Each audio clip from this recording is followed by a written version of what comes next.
Hey YouTube, welcome to Sunkerns Lab. Today I have an OU battle on Pokemon Showdown. As you can see, my team is a mono bug type team, and before we actually get into the battle, I just want to point out I'm well aware that my team is not special. It's not anything different than every other fucking mono bug team out there. I'm well aware that every other bug team has Heracross, Scizor, Fortress, fucking Shedinja, whatever that thing, Firebug is called, Volcarona. I'm well aware that every single team has this, and I'm not. I really don't care. Like, if you have something to say about it, I don't give a shit. Basically, is what I'm saying. I mean, I'm not trying to be an ass, but seriously, I'm well aware of it. This is the first mono-type team I've ever put any thought into. So, yeah, I mean, that's that. I don't want to get too much into that, but basically, yeah, I know the team is not original. I know it's not special, and that's pretty much that. So, anyway, looking at my opponent's team, he has no weather, which is great for me, because obviously being a mono bug team, I don't have any automatic weather starters, and I don't run any weather at all.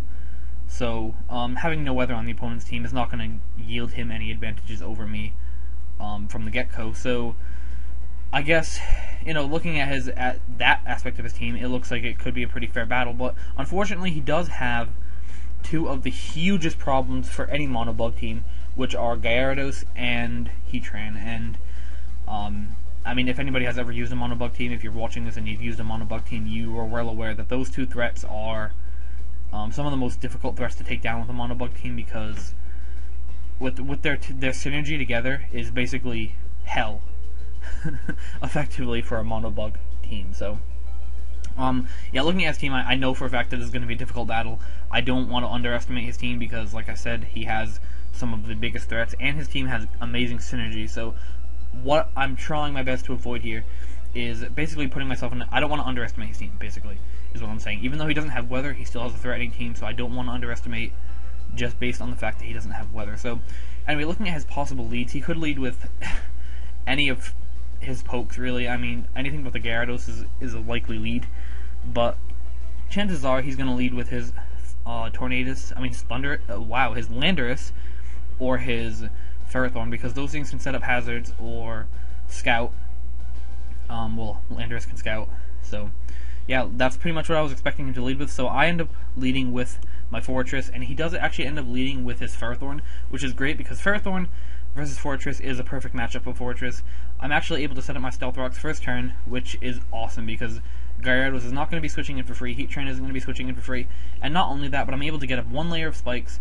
And at this point, I know for a fact he's going to predict me to go for the Rapid Spin to get the Leech Seed off of me, but luckily for me, I'm a little bit smarter than that, and I decided instead to go for the Volt Switch, predicting the Heatran to switch in, and he does indeed switch into his Heatran, which basically gives me a perfect opportunity to switch into my Heracross and go straight for a close combat, and either take this thing out or put some hurt on something else that he decides to switch in, which in this case happens to be his Landorus T, because he's obviously not going to stay in with his Heatran on a Heracross. So, yeah, he does switch out into his Landorus T. It takes a hit like it's nothing, but, you know, what do you expect? It's a Landorus T. But fortunately for me, I am able to basically switch into my Fortress at any given time on this Landorus.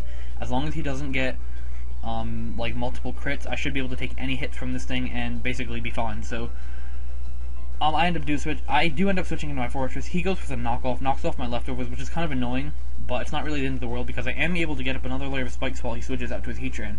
But at this point, because he has the initiative at this point, he can go for the Flamethrower and basically hurt anything on my team. He decides to go for the sub, predicting me to switch. I do switch out into my Shedinja.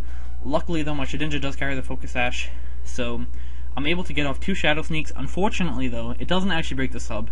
I calculate later, it's nowhere close enough to break the sub, even after 2 of them. So, you know, it is what it is. I'm pretty sure it did probably about 16% damage in total, maybe a little bit more. But luckily, I do run a fast Scizor. It's banded, but it still has a lot of speed investment. So I'm able to outspeed the Heatran, go for the U-turn, bait him into the Fire-type move, which gives me not really a free switch into my Volcarona, but a somewhat safe switch.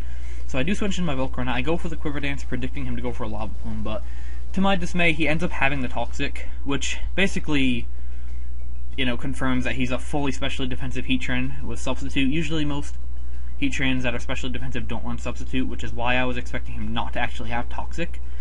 But he doesn't have Toxic, which is unfortunate. It's going to cut my Volcarona's what could have been a possible sweep short. But anyway, he brings in his Gyarados, what I thought was to revenge kill me, but he decides to set up a Dragon Dance, and I don't think he really knows base speeds or something, because Volcarona is still faster than Gyarados after when they're both at +1, even if both are of speed boosting nature. So yeah, he ends up going down to the combination of a +1 Bug Buzz and then a Fire Dance. Don't know why I went for the Fire Dance the second time around, doesn't really matter to me though. But it's basically a double down. I died a Life Orb or Poison or one or the other. He goes into his Landorus T on the double down. I go into my Fortress, and he sets up his rocks. I go for the, I believe what was another layer of spikes. I got paralyzed though, doesn't matter, because it's not going to kill me in the end. As far as I know, I don't think that one layer of spikes would have been a big deal. Anyway, he goes for the EQ, gets a crit.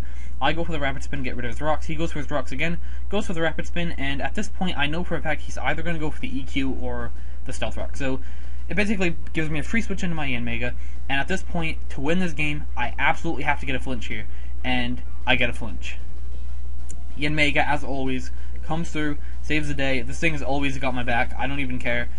Like, anybody who talks shit about Yanmega, this thing has saved my life on multiple occasions. But anyway, he has his Ferrothorn left, which is somewhat unfortunate, because I know for a fact that this Ferrothorn is basically just going to T-Wave me and end my, once again, a possible sweep. This guy has status all over the goddamn place, but whatever. I am luckily able to go for the Bug Buzz one more time, though, because I am faster than this Ferrothorn, and I'm able to get this thing down to a point where, even after Leech Seed and stuff, it's still going to be at an extremely low health, and it's not really going to want to take many more hits, which is always great, because Ferrothorn is always an issue. So I end up switching on my Fortress. I don't want to stay in and be feeding him Leech Seed health, because I thought he might have the Protect, because I'm not sure if he had revealed his whole move pool yet, his whole moveset.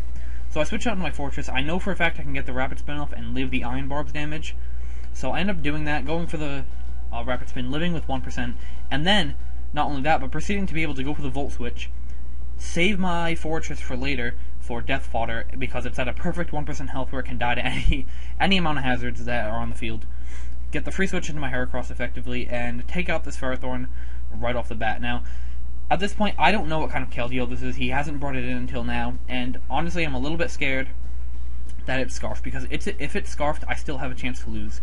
So what I decided to do was go into my Fortress, let it die, see what he's going to lock himself into. He ends up locking himself into Icy Wind, which is kind of questionable. I don't know why he would do that, because everything on my team is neutral to water anyway.